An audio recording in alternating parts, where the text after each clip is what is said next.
Let's get educated. That's why we're here, to bring you the stories impacting K-12 classrooms and college campuses. It's time for a little education. Why, hello, everyone. It's your old friend, or sitting next to this guy, I'm rather your young friend, Katie Petrick, but I'm joined by my old friend, Dr. Jake Jacobs. How's it going, Jake? Katie. It is Monday.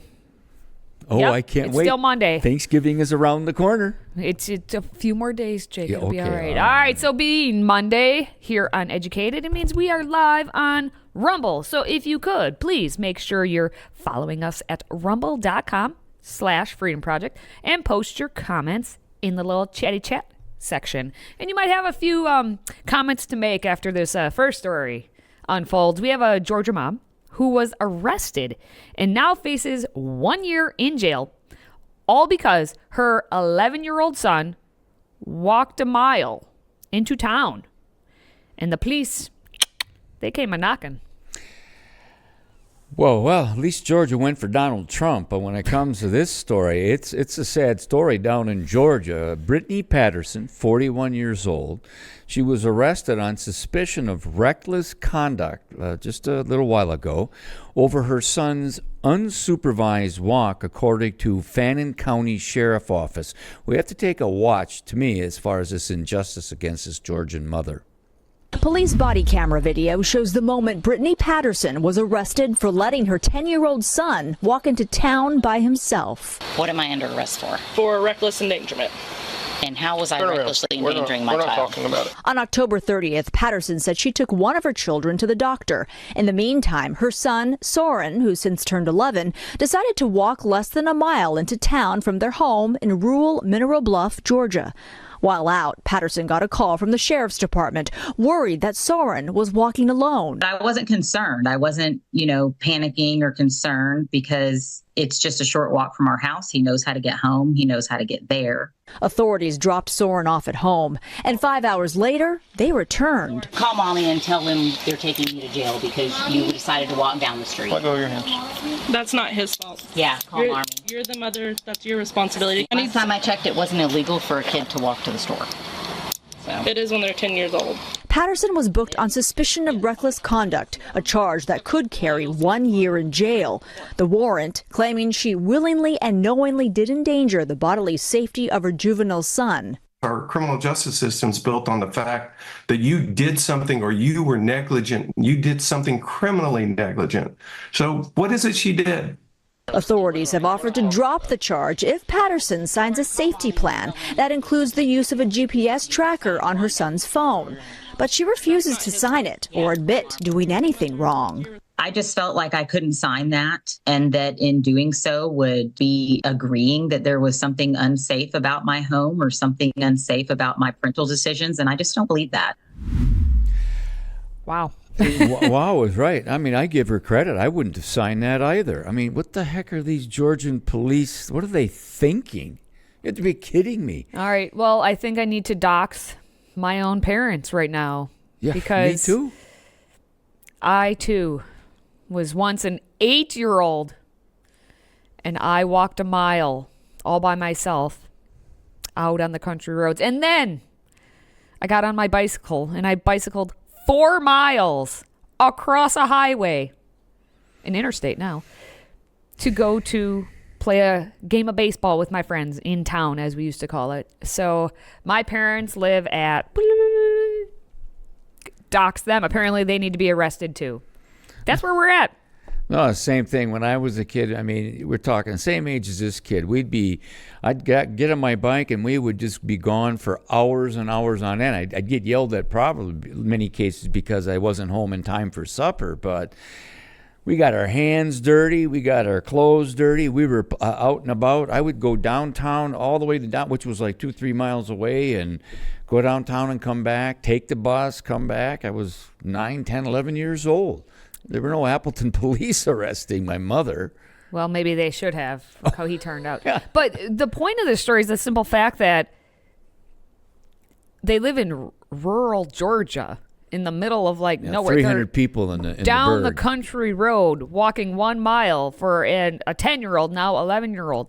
This is what's contributing to the fact that we have children who are actually adults, but who are treated like they're little babies because we don't allow this 10-year-old to go out and yeah, is it a little risky for him to walk on his own? Oh, no, yeah. But you have to let him go out and kind of grow up and get a little bit more responsibility. But no, we are raising a bunch of children instead of raising adults. This mom is trying to raise an adult, and the cops are coming after her for it. Yeah, they have too much time on their hands. And plus, stop and think of, let's say Atlanta, Georgia, or Chicago, Correct. Illinois, or Philadelphia. What about all those kids? Yeah. Are we... The police would be quite busy if that was the case. Yeah. Go down any city right now, the kids are able to just meander, and that's okay because, we have issues in this country about assumptions. So the fact that a 10-year-old boy's mother, now 11-year-old, the mom's getting arrested for letting her kid walk. Katie, Make America healthy again. Well, hey, we have maybe that's it. We have one of our listeners, watchers, Gamma Val. I hope I'm saying it right. Oh my God, she says, I was allowed to ride my bike all over my city when I was a kid and never had a cell phone either. But our society has changed by liberal logic. You're absolutely spot on. And then, help me out here, Katie. Is it Ellie Klotz? Whatever. Yeah, Klotz. We walked everywhere. Yeah, we were healthier back then, too. Coincidence? I think not. Make America healthy again. That's what I just said. We're going to, Go Kennedy. Go Kennedy. We're just trying to find problems that don't exist, and instead of taking care of the real ones, this is exactly what we do. But you let us know your thoughts on this. Are we the ones who are bad for thinking a 10-year-old is responsible enough to walk 1 mile out on the country road?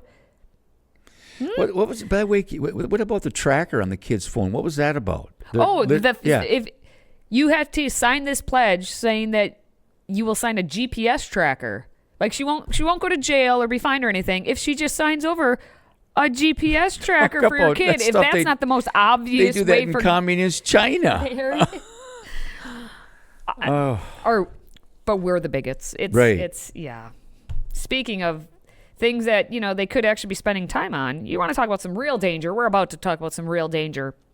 This next story, we're going to talk about how 2 teachers from the St. Helens School District in St. Helens, Oregon, allegedly sexually abused students. That's where real danger lies, not a 10-year-old walking a mile. Now, just days after the allegations came out, the school board unanimously voted to place the superintendent on administrative leave, and then the district placed the high school principal on administrative leave, and the school board chair resigned. And there's even more to this story, but let's take a look first what's happening. Remember Tuesday when 46-year-old choir teacher Eric Stearns and former math teacher 64-year-old Mark Collins were arrested for allegedly sexually abusing students at St. Helens High School. St. Helens police announced it was a 2-month-long investigation. Parents were furious that the district didn't put the choir teacher, who was currently teaching, on leave as soon as they found out he could have potentially sexually abused students. In response, the district board chair, Ryan Scholl, said this. When the police informed, they asked if he should be put on parental leave, and Lawson said no. That's why he was not placed on parental leave. We asked the acting chief of the St. Helens Police Department if they told the district to keep the choir teacher in the classroom during the criminal investigation. He flat out said no. We served a subpoena on October 15th, and the details of what is given in the subpoena needs to be, kept quiet, of course. But we don't have information that we instructed them to do anything. Hear them say that they're concerned for their safety, and I just think, man, my daughter showed up at your school every day concerned for her safety. That's Rochelle Russell. She's a parent who claims Stearns, the choir teacher, had inappropriate contact with her daughter. The vice chair, Trinity Monahan, trying to address the outrage. The board listened to students, parents, and concerned community members that they have not been heard, and the district has failed to follow the policy set forth by the board to keep students safe. They voted to put Superintendent Scott Stockwell on paid administrative leave after parents accused him of not doing enough to protect their children. Also on Friday, the board announcing the St. Helens High School principal, Katie Wagner, put on paid leave as well. We shouldn't be paying our tax dollars. I heard someone say we're going to be paying for their therapy. We shouldn't be paying for their paid vacation. Yep, that's always the case. Always get put on administrative leave, paid administrative leave, and then Well, the union. This story isn't done with that clip. There's more. So first we have the two teachers. One was a retired teacher who was subbing in the district, and supposedly another student after the fact, all this is like, oh, I swear I heard it was like he was watching porn on his computer which I don't know. That's just what this one student said. So that was the retired teacher. Then the choir teacher, as you saw in the video there, he's also was currently in the classroom, and they're wondering why he was still in the classroom. And as you heard the acting chief be like, we never advised them to keep like that. We said he had to remain in the classroom once these allegations came to light. Unreal. But they did. But there's more. So you have the two teachers. Then you have a superintendent who got put on leave. You got a principal who got put on leave. You got a school board chair who resigned. And then more allegations came to light. 3 more people are suspected in the ongoing sex abuse investigation at St. Helens High School. This is according to the Oregon Department of Human Services. So this is coming from the top at the state level. According to the ODHS, alongside Eric Stearns, again, choir, Mark Collins, the retired teacher, they were already arrested on sexual abuse charges. 2 more St. Helens High School employees, Carla Pletch and Desmond Stoudemeyer, are also being investigated on sexual abuse allegations. And then the police revealed that a St. Helens middle school teacher was being investigated for offensive physical contact with students. I don't know what that means, but all I have to say is that school district is in a lot of trouble right now. I hope so. Now, ODHS also shared that St. Helens School District Superintendent Scott Stockwell, who, again, he was put on the administrative leave, he is also being investigated for neglecting to report the child's safety concerns. So it's at least something is being done with him. It's not just he's getting his paid vacation. He's being investigated for more than that. Now, the city of St. Helens actually shared a letter with the community from the governor of Oregon. The governor is getting involved because this is insane. Governor Tina Kotek was reacting to the ongoing situation and said, my duty as your governor and the superintendent of public education is to ensure the safety and well-being of all students that enter our schools each and every day. I'm taking the issue very seriously, and I offer my sincere condolences for the current situation that your community is facing, including the trust broken by the lack of transparency and immediate response to the allegations by district leadership. Now, what this is telling me, yes, it's the usual like ChatGPT formulation of a letter here. But the simple fact that this school district is so messed up that it's drawing attention from the governor of a pretty lefty state. It's Oregon. Wow. That's not good. It's not a good look. No. Not a good look at all. But at the same time, at least something is being done. And we can hope that something will, I guess, in the end, turn out okay. Hopefully that means they're all fired. Hopefully we can come back to the story and find out that all of them have been fired and actually maybe, I don't know the law, but spending some time in jail for this or prison. Whatever it may be. But yeah. Depending upon the situation. And if you think this is not happening in your community, I don't we're not just trying to rile you up and have scare tactics. Like, we're unfortunately having to report these stories on a weekly basis. And we could do, unfortunately, dozens more every week of the teacher who's sexually abusing the children. Wake up. That's all I can say. And if we can get rid of the Department of Ed, then maybe, states can take control, which means localities can take control, which means maybe we have more eyes on what's happening at school, and we're not just leaving it to the bureaucrats to handle. Like, parents, we've been asleep at the wheel for a couple decades. Perfectly if not more. Stated, Katie. Perfectly So we're going to wake up. Yes. And maybe take back control of our schools the way, wait a minute, it was intended? Yeah. Yeah, that. That's all I have to say on that subject for now. But we have a whole lot more coming up on Educated, so stick with us. Today's show is sponsored by our friends at MyPillow.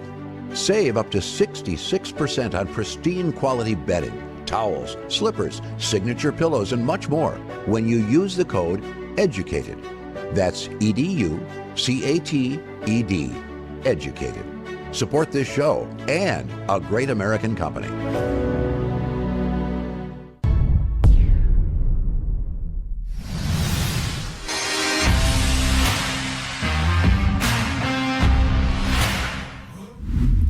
So, what the leading school officials are doing when they're not protecting our children is then accusing the kids of sporting symbols that are, Nazi-esque. Their words, not mine. And now they're getting sued for doing so. So, that's a positive. We have 2 high school cross-country runners and their families who are suing a California school district alleging that the T-shirts they were wearing, there they are, Save Girl Sports. Look really closely at it. What do you see, Jake? Looks like the foot of Nike or some running symbol from many years, antiquity. I don't know. It looks like a running symbol to me. Incorrect. That, my friends, is a swastika-like emblem, according to said high school officials. Yep, that somehow is a swastika. I mean, I'm no artist, but I also don't see that. I thought a swastika was kind of like straight lines, like a broken cross or something like that, right? Like at this? Yeah, like that. Not a foot with like wings from Nike type of thing. Fly away. Yeah. All right. Well, the plaintiffs, Caitlin and Taylor, who were 2 athletes at Martin Luther King High School in 9th and 11th grade, respectively, wore T-shirts bearing the message you saw, Save Girl Sports. And it's common sense. And then it said XX is not equal to XY. They're throwing a little math in there, which is quite fascinating because at my high school, our cross-country coach was also the math teacher. There's something about it. Now, the girls wore the shirts after a transgender athlete who didn't consistently attend practices with them or meet the key varsity eligibility requirements was then placed on their school's varsity team. And then that, because he took over that spot, it displaced Taylor from her spot, according to the complaint that they alleged. Now, we're going to watch an interview that has the girls in it, and this is the girls who are actually girls. So we had to put on a different shirt because we weren't allowed to wear this shirt at practice. The girls wore shirts that they're wearing right now that the front says Save Girls Sports. And then on the back of the shirt, it says it's common sense. XX does not equal XY. And so the girls wore these shirts to a cross-country practice. And the same athletic director that had displaced Taylor on the girls' varsity team told the girls that they needed to remove their shirts or hide the messaging on their shirts. And when the girls very respectfully asked, why do we need to change our shirts? What's wrong with the messages? The athletic director told the girls that the messages on their shirts would be the same thing as wearing a swastika in front of a Jewish student. Personally, it hurt. Isn't that typical, though? Once again, if you go up against the woke madness, you're called a Nazi or a fascist. That you are. And anything they can say, swastika. You're just throwing out words at this point. I think it's absolutely brilliant representation of the reality of young ladies defending their First Amendment right, Title IX rights, going back to the 1970s. And it's very, very well done. And, of course, I think they recognized it was hitting a raw nerve, and they had to go after these girls and destroy them. Well, and here's the thing. So this biological male transgender athlete or whatever who displaced Taylor on the girls' varsity team had recently transferred from another local high school after he broke the school's all-time cross-country record for the girls' cross-country team. So it's like he's just going around like school to school, just breaking the girls' records and then moving on. And that's happening all across the country with men pretending, or boys pretending to be girls. It's happening in swimming and volleyball. It's happening all over the place. Well, in the simple fact, on top of it, even just from a even if it was a girl who is transferring in from another school, there are rules. I know Wisconsin has them for the WIAA, the Interscholastic Athletic Association, that if you go to another school, you are ineligible to play for that school because they don't want you stacking teams. Yep. And so the simple fact that even if it was another girl coming in, she did not meet the varsity, which in this case it's a he, did not meet the varsity like practice requirements and just jumped onto the squad and then took Taylor's spot. And we're supposed to all just sit here and be like, well, that's life. That's not right, obviously. And Americans across this country are standing up and defending women, young ladies' rights to actually not be discriminated against by this woke transgender insanity. Yeah, and just so you know, the transgender athlete has been allowed to wear the trans pride bracelets, and the school allows all other forms of social messaging around campus, including LGBTQ pride flags. So that's okay, but save girls sports. That somehow makes you a Nazi. I know. Hey, Gamma Val, you're absolutely right. I feel for these girls. I was a part of the reason why Title IX was created. The charter was for women's spaces in sports, nothing about biological males. Read the charter. You are absolutely 1,000% spot on. That involves reading, though, and man, and thinking, we can't do that these days. And logic and common sense. They are trying to erase females from all spaces. What is a woman? If you haven't seen the movie, go watch Matt Walsh destroy all of these nut jobs by simply asking the question, what is a woman? And there we have it. There we have it. All right. Well, hey, we have some important things to discuss in just a minute or two. We have the Babylon Bee headlines to discuss, and we need you to help us pick that winner. Stay with us. In 2024, we find ourselves at a pivotal moment where the call for unity, freedom, and a better future echoes louder than ever. Introducing Patriot Mobile, the wireless carrier that stands with you. We are committed to supporting the values that make our nation great. With affordable plans and reliable nationwide coverage, Patriot Mobile is not just a wireless service. It's a call to action for those who believe in the American dream. Get free activation now with promo code EDUCATED.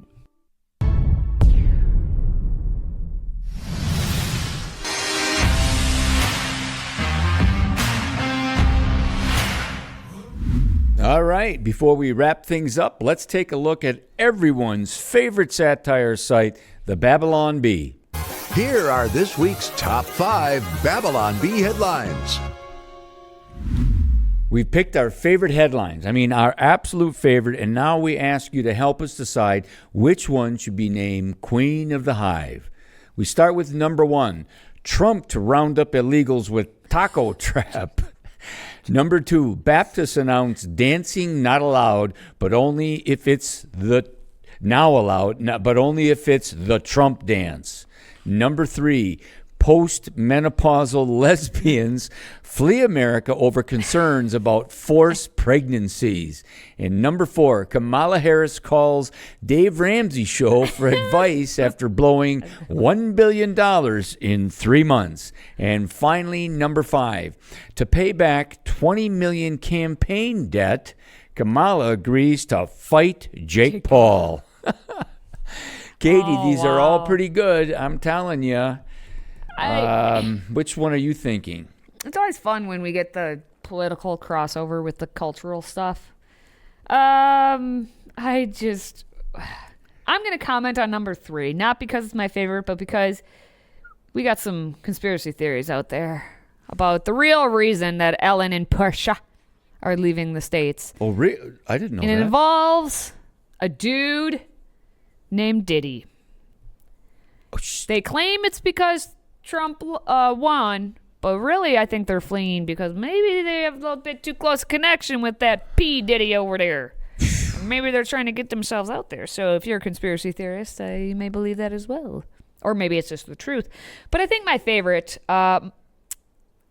might have to be just because I do like Dave Ramsey's stuff. Like, he's funny to me in his southern accent there. So I would giggle heartily if Kamala called in and was like, I'm in debt. I blew about $1 billion and I lost in the end.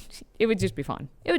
So wait a minute, you just picked 2? No, I had to make a comment. You're like about a Democrat. 3. You're cheating. I'm picking it Well, to if we make had a comment, not because my if we had favorite. all So I kinds picked of time, number 4. Well, I'm thinking maybe you it would pick. do 1, 4, 5, 2, but I don't know. Out of them, I'm going to go with number 1. Trump to round up illegals with taco trap. Well, good thing, because Ellie Klotz says being Mexican-born, I choose number 1. Why are you picking it then? You're not For allowed. the same. No, I lived in You were Arizona. born in Mexico? No. I have many amigos and amigas from Mexico. All right. Plenty. Well, there you go. And Gamma also voted for number 4. So I guess, hey, I get 1, you get 1. We'll go with that. All right, guys, that's going to wrap up our top headlines of the week. More satire next time. All right. And if you do enjoy our content, please follow us at rumble.com/Freedom Project. Now, for Jake and myself, thank you for watching. Thank you for listening. And thank you for supporting what we do. Until next time, stay educated.